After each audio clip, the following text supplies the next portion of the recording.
All right. Good morning, everyone. Thank you so much for joining. Today's October 16, 2024, and this meeting is for our LJ Realty team.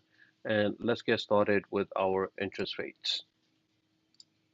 The interest rates, according to Freddie Mac, they're hovering around 6.32 for your 30-year fixed conforming loans versus your 15-year, which is hovering around 5.41. So we know that Freddie Mac does it on weekly basis, but we follow mortgage news daily, and they're exactly what we saw last Wednesday, 6.62. They came down a few basis points, they went back up a few basis points. We're still hovering around 6.62. So a lot of clients, when I'm having that conversation, hey, I'm ready to buy, but I'm just not ready to lock in the rate for 6.62, right?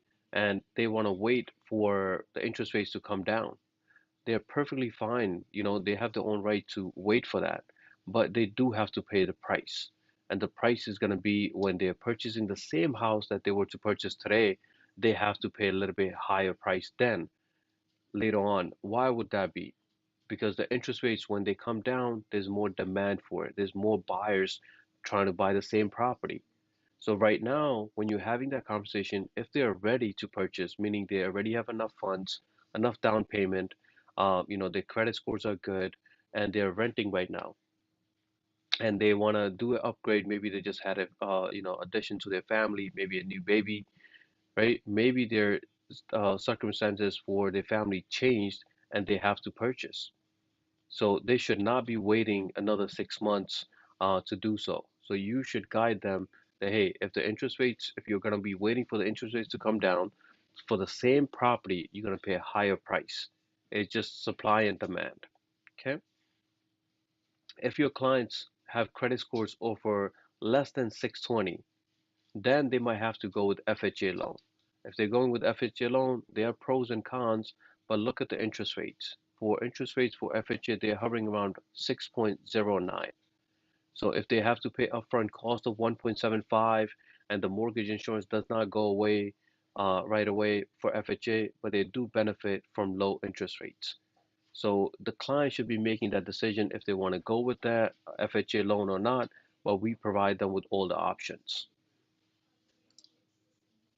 Okay, this is a real example for one of our files that we're closing. This person is making over $100,000, but their monthly debt was $1,000 already. And look at the down payment. They were trying to purchase a house for $20,000 down payment, plus their closing cost, right? So with $108,000 income, $20,000 down payment, and $1,000 in monthly debt, and the property taxes they were looking at around 7,300,000 $7,300, they qualify for only $429,000. So this person had to add a cosigner in order to purchase, and they had to bring in a little bit more down payment to purchase the property that they wanted. They were looking for a property that's around $600,000. Okay, so the question that we get is that, hey, my client is saying that I will find a co-signer later. Could you still show me a house that's going to be around $600,000, right? You as a realtor have to feel them out. Say, hey, do I really want to spend the time and show them the property which they don't qualify in today's market? But there are cases where they do find a co-signer and they purchase that property. Okay, so it's all going to be up to you if you're willing to work with them. Okay, you decide if you want to do that. If it was me personally, I will do it. I say, hey, let me show you at least one or two, three, maybe 1 to 3 properties, and that's going to be around $600,000. And if you do have a cosigner and you want to move forward, great. I'm not going to show you any more than that if you don't have any cosigner then. Okay, but it's all up to you.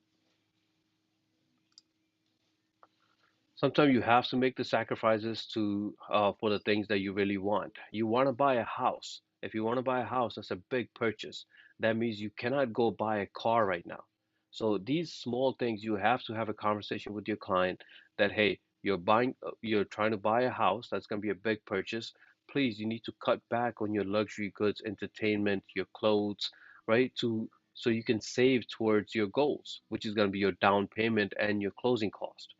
So you want to guide them, hey, when I'm showing you the properties, Right now is not the time to crush down your affordability. You don't want to go buy furniture right now because you don't haven't found a house yet. You don't want to go buy a car right now because you're trying to buy a bigger thing. Okay? So just guide them, hey, cut down on the expenses that are not needed at this moment.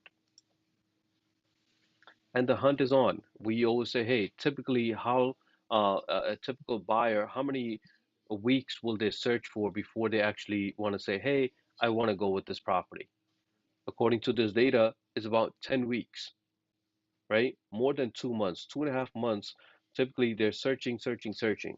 Really depends on the agent now, how aggressive the agent is, and the agent should be able to go ahead and find them in a quicker manner. But just have some patience that they're buying a house. They need their sweet time to make sure that they're satisfied. We don't want to hear from them, hey, our agent, rushed us to this. It's their decision. Our job is to show the property, tell them the pros and the cons, do the research for them, but let them decide when they're ready to move forward. Okay? An average buyer will look at least 7 homes. There could be more. I give you guys an example that my first closing many, many years ago, it happens to be I showed them only 2 properties. And then my second, I had to show more than 20 properties. So it will always vary from client to client. It just depends on you how long you're going to stick with them for. Okay? Some of them want to view properties online. Encourage them. Say, hey, let's compete. Let's work as a team. We're competing when it comes to new properties. I'm sending you anything that I see on my end, right? I'm setting up alerts for you. But at the same time, if you have Zillow alerts or any other website, that's perfectly fine. But you want to view properties online, but just tell me the address so I can schedule a showing for you so we can see inside. Okay? Just make sure that we remember this. 10 weeks is a average typically, and we're seeing a lot of home buyers want to take their sweet time. And let them, guys. Just be professional, be part of that transaction. Okay. And when it comes to selling, guys, we just had one. I want to give big ups to Vishal, brand new agent of ours, very motivated, wants to learn all the steps and everything. Just called me this morning today saying, hey, I have a for sale by owner. He just saw a sign. He spoke to the owner, and the owner said, hey, yeah, you can come take a look at the property. And, he's asking for around $900,000. And he asked me, could I accompany him? So the answer is yes. If you're a brand new agent, I want to be part of that and, guide you guys. But look at the stat here. The 81% of the recent sellers contact only one agent before finding the right agent to work for, right? To sell their house. So a lot of them are just relying on one or two agents. They're not interviewing five. There are some times where some sellers will do that, but majority of them are not. So the first connection that you have, even if you're brand new, like Vishal right here, you can still get a listing out of that for sale by owner. Okay. So anytime you see a for sale by owner, guy, take some action. We went through that before too. As a realtor, we want to be part of those deals, and you never know when those deals gonna connect with you. Okay. Next, I want to talk about assumable loans, guys, and we just want to know what they are and how they affect you as a real estate agent. Maybe you have a seller that wants to sell their property and they say, hey, I have a really low interest rate. And, if I sell my house, I have an FHA loan and maybe I can give this loan, right, whatever the balance is, to the new buyer and they can pay me the difference. So let's go through that. And one of the headlines was that how a rare type of mortgage is landing home buyers at 3% rate. That means that usually that seller already refinanced their mortgage, maybe around 2020, and the interest rates were around 3%. Now they're selling their property right now, and they want to sell that property with their assumable mortgage. So what are they? They're a type of a loan, a home loan that allows the buyer to take over seller's existing mortgage. So they have the remaining balance, the interest rates, and the repayment terms. So let's say the seller already had a 30-year mortgage. He had the house for maybe he refinanced it 4 years ago, so he has 26 years left. So that 26 years and that loan balance will go to the new buyer. Okay, but not all mortgages are assumable. If there's a conventional loan, typically it will not be assumable. But if it's a FHA, VA, USDA, we usually see that they do allow to be assumable loan with a lender's approval. So now the new buyer that's coming in to take over that mortgage, that current lender wants to make sure that they actually qualify to take over, right? They meet all the guidelines that are necessary. So how do they actually work? So one is that the buyer would agree to take on the existing mortgage for the seller and the down payment. So if the mortgage is for $300,000 and the property value is $500,000, the seller is not giving up that property for $300,000. He wants to sell that for $500,000. So the difference is going to be the down payment, that the $200,000 difference. He's getting the mortgage for 300,000. He's buying it for five. That means the new buyer has to come up with $200,000.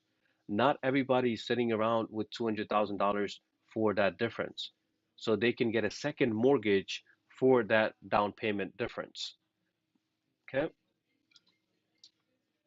So what are some benefits? So the biggest benefit to the buyer is that today's rate, what we saw was 6.62 averaging. But if you can grab a loan for 3.5, anything below 4%, it should be a benefit to the buyer. If the seller's loan has low fixed rate, the buyer can take over that mortgage instead of getting new higher rates for the today's market. Okay. So what are some benefits to the seller? The seller can increase the market, right? Can have higher offers. So instead of getting an offer for $500,000, because of this assumable loan, maybe the seller will say, "Hey, I'm not selling this property no less than 550. I know the value is around 500,000, but if I want to sell this property, I want to sell it for around 550, higher than market price, right?" So it's going to be pros and cons for that, and it's going to be a faster sale because the new buyer is pretty much taking over the current mortgage that the seller has. So some potential drawbacks, right? How about the buyer's down payment? The difference that we said, the loan balance is much lower than the home value, right? Which we just gave you example. If the property is worth that 500,000, his loan is $300,000. The buyer must cover the difference in cash or in another loan. Okay. And for the seller, not all assumable loans will release them from all the liability. So some of the loans will say, hey, if the new buyer defaults later, we can still bring it back to the original seller. So that's a red flag. I don't want to have to do with anything because once I sell my house, I just want to move on, right? The new buyer, if he has a hardship or she has a hardship with anything, and now that new owner does not pay the mortgages, why should I be held accountable? Okay. So it's going to be pros and cons when it comes to assumable loans.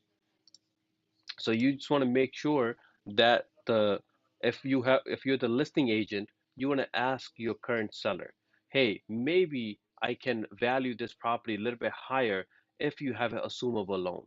If he says no, I have a conventional loan or I don't know that, he can simply or she can simply call their mortgage company and say, hey, I just want to verify, I'm trying to sell this house. Is this a assumable loan or not? If it is, then especially if the interest rates are below 4%, that should be an easy sell. Okay. Any questions, concerns on assumable loans, guys?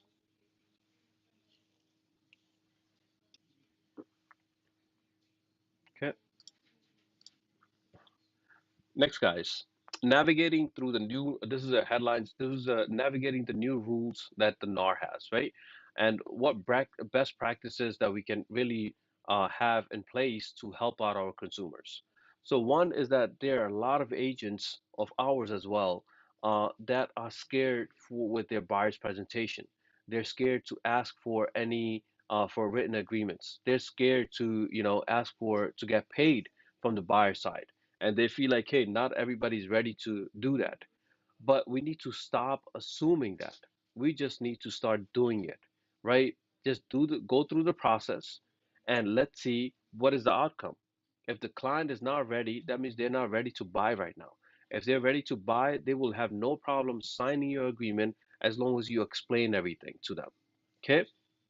Some of the this article talks about it too. Some of our realtors mentioned that too. That hey, maybe they want to see the house first and then sign my agreement, right? According to this article, there should be another additional tour agreement, which I don't want. But if you guys really want it as a realtor to do it as a individual, that's perfectly fine. But I do not recommend it. So you might see some articles where they want you to have a tour agreement saying that, hey, Sheetal, you're signing an agreement with me just for to tour. It does not mention anything for the commission. It does not mention any of that. Once I start showing you properties and then you want to place an offer, then I have this agreement signed. We don't want that. We want you to have a presentation done, right? We want you to have a presentation done for the buyer's presentation, which you can see on this agreement as well. And it tells you that, hey, a well thought out, easy to understand buyer's presentation is a must. If you're not presenting them with the buyer's presentation, there's no way you're bringing value to them. It's just that simple, right? If they're trying to buy a house, we have to take them through all the steps, guide them all the way. But before even start showing them any properties, a buyer presentation is a must. Okay. After the presentation, the buyer representation agreement is signed, right? You have spent maybe half an hour with them through the presentation, and now you have all your agreements signed, right? That should be done in this at the same time. If for any reason they don't want to sign right now, hey, let me read it over later.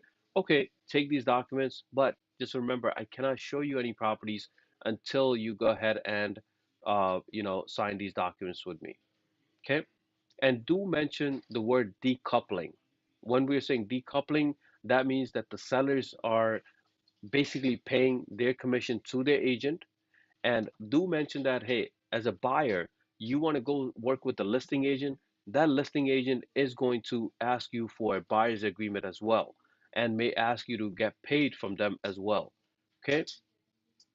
And they are already representing the seller, so they do not have your best interest. They have best interest for the seller themselves. Okay. And when it comes to presentation, guys, we were mentioning this before the meeting. Few of you guys came in early, that we're making few changes to this presentation. It's called Keys to Home Ownership, and we're not starting out with who's involved, right? Because then we're going to be repeating ourselves. So we're going to be starting off with our budget, talk about our down payment, closing costs, their income, if their job changes, if they just graduated from college, what their credit scores look like, right? What credit scores really matter? You're really bringing value in the first 5 minutes.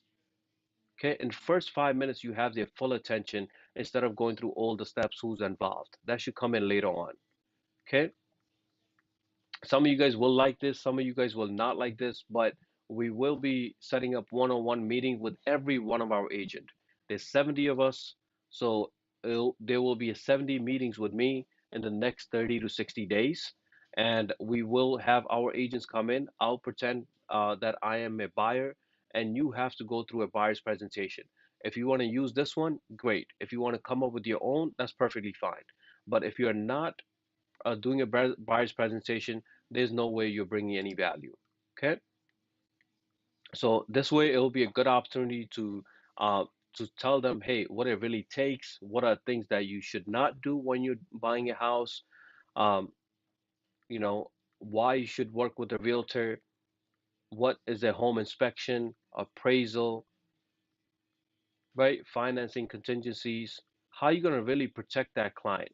So this is where before we start talking about contingencies, this is say, hey, I'm going to protect you. I'm going to negotiate and protect you every step of the way. There's going to be your home inspection, your appraisal, your financing, your title contingencies, and you talk about them. So if you as a realtor don't know what these contingencies are and how are you going to help them out? So this will be a good opportunity for us to go over through the buyer presentation and you know, maybe hopefully I can answer any questions and make this a little bit better for you guys. Okay. So let me just scroll down. So who's involved? This used to be page 2. Now it's on page 24. That means we're bringing this down all the way on the bottom. Okay. So there's a lot of pages on this. Every page, every step here should bring some value.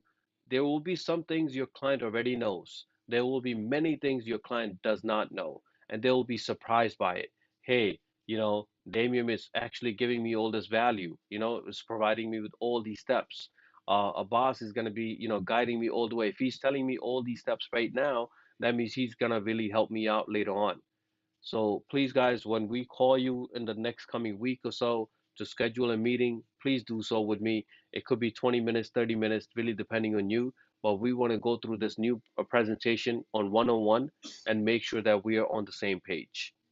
Okay?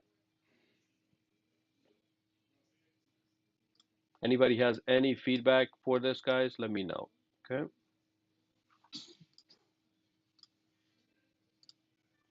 Okay, so what are some best practices when we're doing this, right? One is that you want to be transparent and you want to be upfront. You want to have an upfront conversation with the consumer about the written agreements. There was one where one client is asking, "Hey, I never heard of this agreement." Then you have plenty of articles. I'll probably do this another PDF for you guys where I'll put all the articles, all the LIBOR, FAQ, right, question and frequently asked questions regarding this. So you guys can just have a printout and give it to them. Hey, I'm not just pulling this out of the air. These are new laws, and you can look it up for yourself as well. Okay? And you want to have in-depth knowledge of the contract. It's going to be, you just can't say, hey, the answer is in the contract. As we mentioned, all those contingencies, you're going to be upfront with them. You're going to tell them all those things that are really important, and more importantly, how you're going to protect your buyer, first-time buyer, with these contingencies. Okay? And your duty is to be the force for your home buyer with all the decision making, right? He or she might be relying on you. Hey, you have sold X amount of houses. You are well experienced in this market. So every time you want to put in an offer, you want to renegotiate anything, you're the person, you're the licensed realtor out there, right? You guys have more than enough tools, more than enough experience. You have a broker that can help you guys out at any time. So use that. Just make sure that you're being very transparent with them and provide them with, let's say, when it comes to you want to put in an offer, send them enough screenshots of geodata, RPR. Send us a message. We'll tell you what the banks will appraise it at. So when you have enough sources, uh, when it comes to offer, they will rely on you. Okay, as we mentioned, you're going to spend time with role playing. This is exactly what we mentioned, that you're going to be setting up meetings with me, especially if you haven't done it with me for the previous presentation. We just want to go through this and make sure that you are improving. If you have any questions, you ask me. There are no stupid questions. We just want to make sure that you understand the concept and you can help out your client. Okay? And you want to study the market. We always mention this. Any market that you want to be in, right? You want to be in South Ocean Park, you want to be in Valley Stream, you want to be in Hicksville, doesn't matter what it is. You really need to study that market.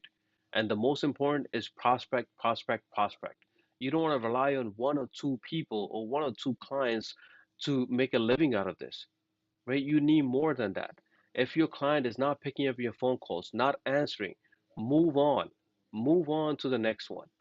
Okay, you are doing your part. If you are go to KV Core and you don't have alert set up, that means you're not doing your part. If you have alert set up and KV Core is emailing them all the new properties in the morning, you're sending them text messages, hey, there's a new property, take a look at it. Right? You're doing your part. Then you want to call them and follow up with them. And if they're not picking up, that's perfectly fine. They're not ready for you. Move on to the next client so you can actually close deals and make a good living out of this license that you have. You're already paying your MLS fees, guys. So why not make use out of this? Okay. Next is seller's market, buyer's market. Some of you guys are already using this. altosresearch.com/market underscore reports. So that URL, you should be going in there. So the market for this was a screenshots for this morning For Elmont, it's a slight seller's market score of 42. And for Woodhaven, it has even a stronger seller's market rate of 50. So why is this data useful when it comes to offers? Hey, let's put in a solid offer because it's a seller's market. Let's put a little bit softer offer because it's a softer or it's a buyer's market there. Do the research before we put in an offer. Okay. Next, guys, is our office leads. Some of you guys like the new concept that we have. Instead of filling out any forms, we're going to be sending you guys a message in WhatsApp. So that means you have to be active on WhatsApp. And the rules are is one lead per agent every 48 hours. Okay? And the reply must be I want it or I'll take it. And we'll put that in the every time we're putting in there. If you say just hey, we don't know if you're saying hey to that. We give one lead to Vishal. Vishal, we gave that to you because you're brand new and you just wrote hey, but and someone else I think wrote me. We don't want those answers. We want you to be professional. Say, I want it, I'll take it. Any of those will be fine, right? We don't want to be confused that, hey, are you writing hey to that particular message or are you saying hey just in general? We don't know that. So reply must be I want it or I'll take it. Okay, more and more leads will be coming your way. Just make sure only accept it if you can actually get in touch with that buyer in the same day. Okay. Another one, if someone mentioned that, hey, this person was looking to relocate, that person was actually trying to sell their property. And I saw that not if a lot of you guys thought that it might be a good lead. That turned out to be a listing. Okay. So you don't know what type of lead you're going to get, but as long as you are ready to make that call with them, connect with them today, make sure that you can reply, I want it or I'll take it. If you write anything else, it will not be acceptable. Okay. Next is that we're scared of lawsuits. We don't want anybody to do a lawsuit against you or the company. We know that anybody can sue anybody, but to win it is a different story. We have these checklists, we have these documents that we want you to follow. Okay? In the beginning, when we started this company, you would close a deal, you give the check, you bring in your check, we would write you a check right away and give that to you, right? We cannot do that anymore because a lot of you guys are slacking. I'm sorry to put it that way when it comes to documentation. Right, we're looking for agency disclosure and you don't have that on file right now. Oh, I have it somewhere else. I'll get it for you. And that day never comes. Right? You probably have it in your file. We need it when you're bringing in your check. Okay? We had an issue with the final walkthrough. We need to have your buyer sign the final walkthrough checklist. Okay. And on top of that, we mentioned this in the last meeting that you should be asking at the final walkthrough a couple of days before to the listing agent, hey, we need to see the most recent utility bills. We want to be more proactive so we don't go through the same issue that we had with one of our closing where the gas bill, the gas was turned off for more than a year, but yet at the final walkthrough, I don't know how they did it, but it was illegal. They turned on the gas somehow, and during the final walkthrough, there was no issues. But after the closing happened, the gas was turned off, and when the new buyer, called up the utility company, they say, "Wait a minute, this bill or this account has been closed for more than a year." So we need to see the most recent bills for Con Edison, National Grid, basically the gas company, electric company, and the water company to make sure they are paid on time. Okay. So again, this was one of our agent mentioning that we should have a checklist on a separate page to make it easy for you guys, and we have done that. So on ljagent.com, you will see there's a checklist right next to forms now. So the first checklist that we have that we want to go through is your final walkthrough. Okay. Final walkthrough, we are asking for the property address, we're printing your buyer's name, and we're starting with outside. We want to make sure the garage is good, there's no debris outside the house, and there's no pest signs, everything looks good, there's no damage in the yard, that everything is good, right? We're not looking for any upgrades at this stage. We just want to make sure that everything looks good. So when you're going through them, just check it off all the list here. And then you check inside the house. You want to check for light fixtures. You look for outlets. Make sure they're working. You want to check the faucets. You want to check for leaks, right? You want to check for mold. Look for any water damage, right? Because you showed them a house about a month ago, maybe 45 days ago. Now you have a final walkthrough. If you never saw this mold before or you never saw this water damage before, now you see it, you should be questioning that. You don't want to be one of those agents and you want to do the cover up and say, hey, let me just move on to the next deal. No, we want to make sure that we get this right, right? You want to test all the appliances, including stove, washing machine, dishwasher. Make sure that the fridge is actually cold. Okay, check them off, and if everything is good, and you don't go down the lines. Windows as well. Windows open, windows close, windows lock. Make sure those are done. If your agent sees you do these things with them, hey, let's check the windows. You check that one, I'll check this one. They know you're really proactive with them, right? And that goes a long way instead of just sitting or standing on the side and letting them do all the checking, right? Flush the toilets. You want to do small things, guys, that will bring value to them. Once all those things are done, you want to keep checking them off. If there's any issues, you want to let the attorney know and you want to let the listing agent know that we have an issue, right? We need this document to be signed before the closing. And when you bring in your check, we need this document to be put on our file that, hey, our agent had you check everything and you have done that. And now we need your signatures. They're only going to sign if they're satisfied. Okay. Yes. Yes. Yes, yes, I'm listening. Yeah, yeah. Go ahead.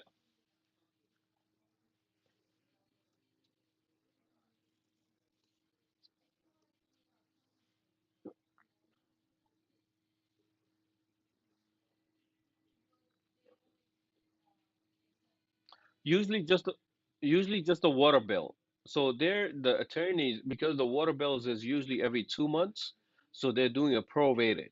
But they're never touching utility bills when it comes to Con Edison or National Grid. Gas or electric, they're not touching it because it's on monthly basis, right? So the reason we brought this up was that because one of our closing, the gas was turned on during the final walkthrough. So our agent said, no problem, everything is good. And then after the closing, the buyer, the new buyer, calls up the gas company, and the gas company says, no, wait a minute, this account or this household's account has been closed for over a year now, right? So now, mm, right? Yeah,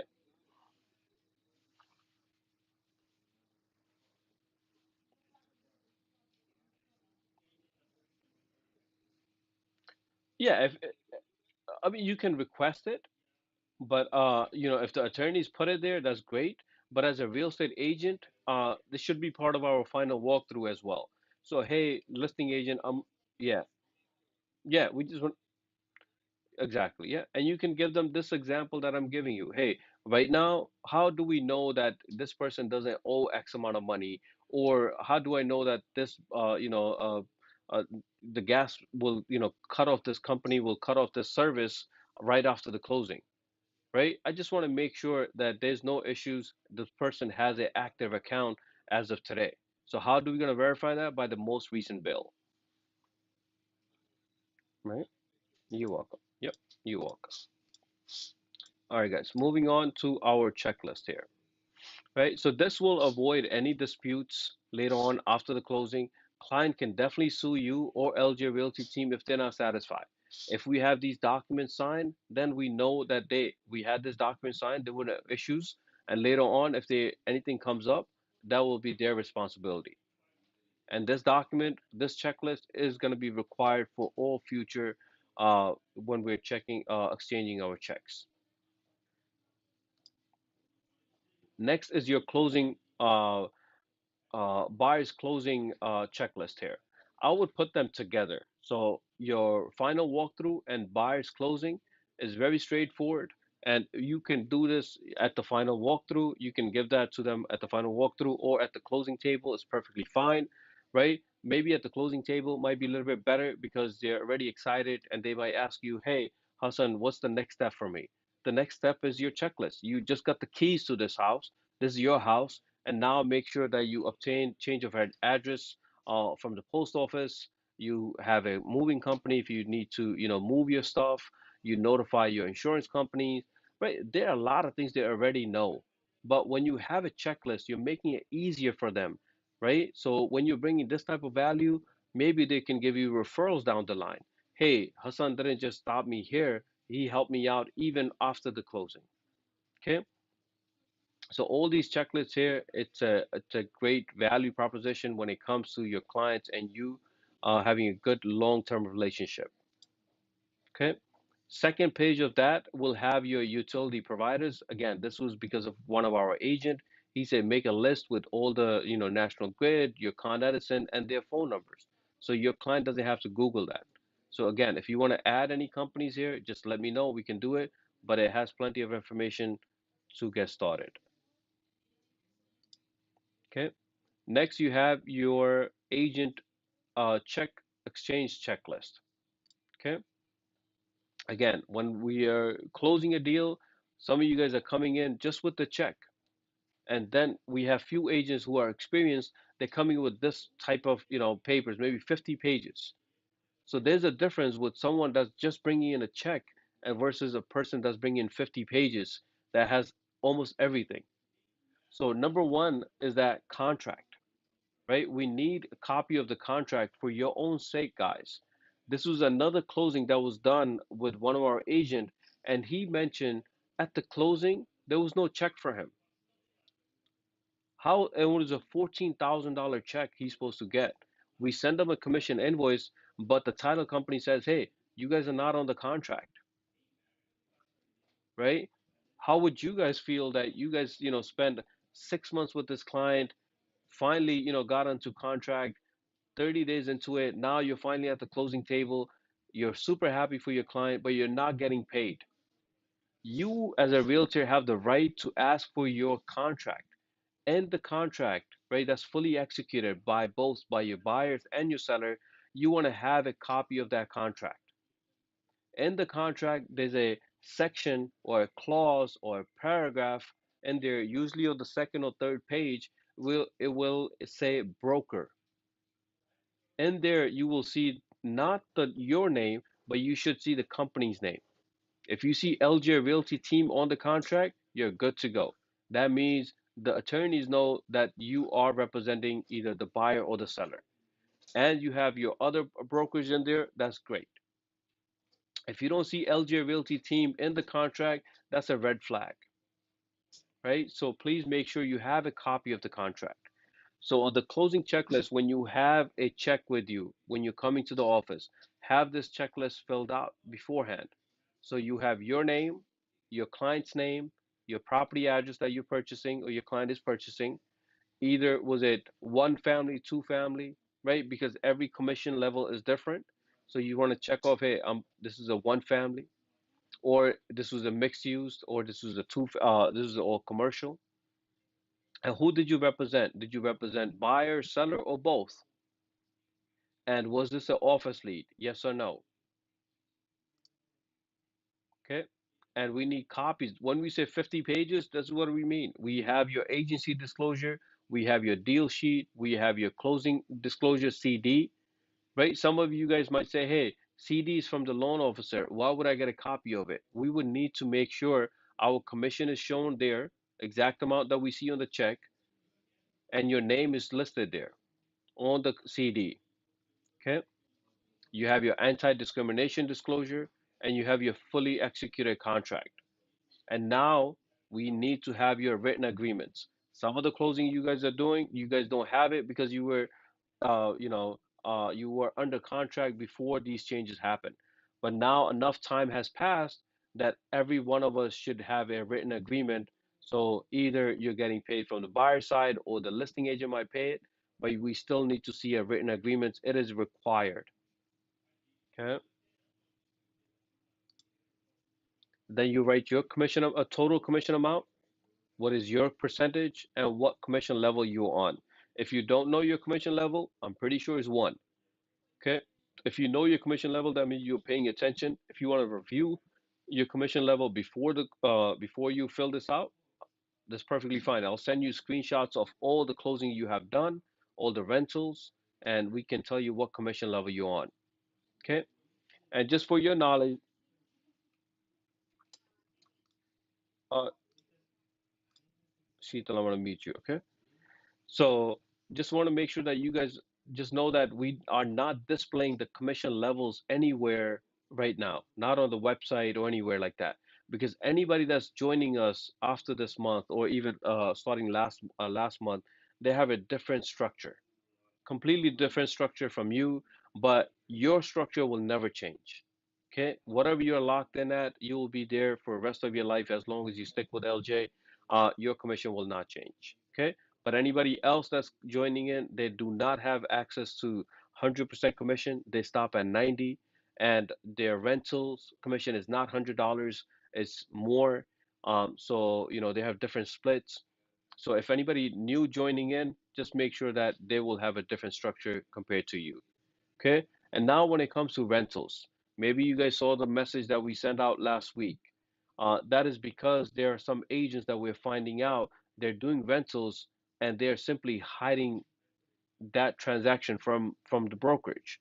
And it's really sad to see that all these meetings that we're doing, all these tools that we're providing enough, and we're very ethical when it comes to, our agent and broker relationship. We're not one of those brokerages where we're trying to take advantage. Uh, we're trying to provide more than enough to our agents.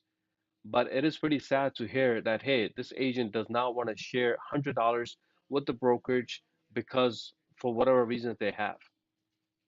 On top of that, we had, the renter gave a check for $2,100 and it was made out to LJ Realty Team. And one of our agents deposited that check into their personal account. You guys should know that that is fraud, that is illegal, and that can get you in a lot of trouble. So let's just play by the rules. If you're not comfortable with LJ, that's a different story. But any other brokerage that you guys can test out will be charging higher commission, a little bit more strict, um, you know. But I just don't know what to say when it comes to this. Hey, any $100, if you're not able to do this, some of you guys say, hey, it's it might be an attic or basement or garage. I don't care what it is. Any deal that you're a part of, we should be part of it as well. Okay. And the last is your advertisement checklist, guys. Right? If you guys are advertising, this is a checklist by New York State. It will give you everything line by line, and you guys can verify that. Okay? The best practice is that you send us the copy of your design to the office. You can send it in WhatsApp or you could do it in the email, any way you want. And either the office will approve it or tell you to make some edits. And we go back and forth until it's approved. Then you can go ahead and post it. Okay. Some of you guys are expert in this. I already told you guys that, hey, there's few agents that's posting online and they're following all the rules. There's no problem with you guys. But if you're new, you should definitely go through these steps to make sure that we all stay in compliance. Okay. All right, guys. Some of you guys are supporting our LJ Mortgage team, guys. Want to give a big thanks to you, for supporting us. But people who are not, just letting you guys know that we have plenty of options for your first-time home buyers, for investors, for small business owners, for your 1099 workers, right? We have plenty of options. So we have options where they can put down as low as 3.5%. They need just credit scores of 580. So that is your FHA loan, right? We will be providing that. If they're going with conventional loan, around 70 to 80% of our deals are done through conventional loans, and they can put down as low as 5%, but their credit score needs to be above 620. Okay. Then you have your home ready, your home possible. If their income is below $95,000 per year, then we can give them a conventional loan, and that allows them to put down as low as 3% down payment. For that, they still need their credit scores of 620 or more. Okay. And if they're an investor and they just want to buy a property and not live there, they can go with this type of loan. It's called DSCR. We're not even checking their income. We just want to make sure that the rental income is going to cover the mortgage and they're good to go. But they do need 20% down payment and they do need solid credit scores of 700 or more. Okay. Next, I want to give a big shout out to our agent, Mr. Ali. He have sold a property on 13212, 114th Street. So big ups to you, Mr. Ali. Mr. Aslam as well sold a house on 493 Hempstead Avenue. Big ups to you. This was a deal that we are talking about earlier. We want to make sure that our name is on the contract. Okay. We have a new property available in Brooklyn here by Jessica Ali. So if you guys are looking for a mixed use property, please go ahead and view this property. I believe the first floor is vacant. So support Jessica if you have a client. And for the mortgage team, guys, I just want you to get comfortable with Josh or one of our agents here or other loan officers and ask them any question that you might have for the loan programs or for pre-approval. Any of them can help you guys out. Okay. That will do it from my end, guys. I'm not feeling too well. Maybe you can hear in my voice, but um, that will do it from my end. Any questions, concerns, comments, guys?